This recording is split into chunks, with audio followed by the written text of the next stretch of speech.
হলে আমার সুবিধা হয়, রায়গুলো শেষে ভাবে হবে। হ্যাঁ, হাসিনা একেবারে নগ্ন ভাবে করেছে বলে না, আমাদের কাছে একেবারে চোখে মনে হয় যেন খুব বেশি আমাদের চোখে লেগেছে। কিন্তু বেরেসা ফারহানা, আপনি যতবার এই কথা বলেছেন ততবারই আপনাকে এই কথা শুনতে হয়েছে না যে বিএনপি কি তার আগের আমলে করে নাই? আপনি যাদের লালটু পল্টু ঝন্টু মন্টুর কথা বলেছেন, যতবার বলেছেন ততবার তো আপনাকে একই প্রশ্ন বলতে হয়েছে যে বিএনপি কি এটা করে নাই কিনা। নিশ্চয়ই শুনতে হয়েছে, এবং সে কারণে কিন্তু আমি এই পরের লাইনটা যুক্ত করলাম যে হাসিনা যত নগ্ন ভাবে করেছে, কারণ সে সময় পেয়েছে বেশি, তাকে ক্ষমতায় থাকতে হয়েছে ভোট ছাড়া, তার কাছে পাওয়ার হারানো মানে জীবন হারানোর মতো। সুতরাং তার কাছে যেটা মানে তাকে যেভাবে সকল কিছু ভীষণ ভাবে ব্যবহার করতে হয়েছে, অন্য গভর্নমেন্টকে ততটা সুযোগও তারা পায় নাই এবং ততটা তাদের ব্যবহারও করতে হয় না। সেই জায়গাটাতে কিছুটা ডিফারেন্স আছে, মাত্রাগত পার্থক্য, let's put it in this way, মাত্রাগত পার্থক্য। হ্যাঁ, সে কারণে আমরা দেখছি যে বাংলাদেশে জাতীয় স্লোগান কি হবে এটাও হাইকোর্ট নির্ধারণ করে।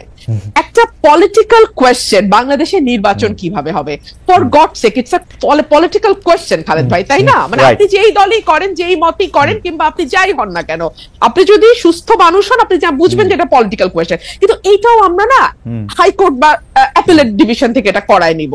আবার ধরেন আমাদের সংবিধানকে আমরা মোটা দাগে একটা পারিবারিক বইয়ের মতো করে ফেলবো, আমরা যা যা চাই তার সবই সংবিধানে থাকবে, এবং এমন সব অদ্ভুত প্রপোজিশন আমরা সংবিধানে দেব যে আমরা সামনে ভবিষ্যতে যত সংসদ আসবে সেই সবগুলো সংসদকে আমরা বেঁধে ফেলার চেষ্টা করব।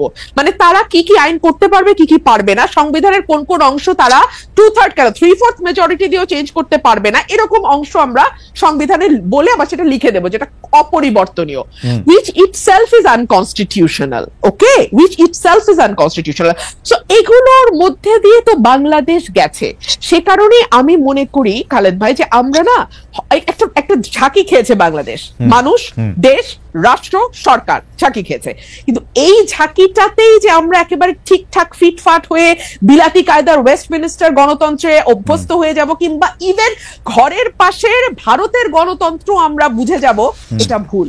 আমাদেরকে আরো অনেক দূর যেতে হবে খালেদ ভাই, অ্যাটলিস্ট ভারতের পর্যায়ের একটা গণতন্ত্র এবং প্রাতিষ্ঠানিকীকরণের দিকে যেতে আমাদের আরো 50-100 বছর সময় লাগবে। এবং সে কারণে আমি আমার আগের সেগমেন্টের কথা ধরে আমি একটু সূত্র ধরে বলি যে আমাদের মতন মানে ধরেন অ্যাজ অন টুডে আমার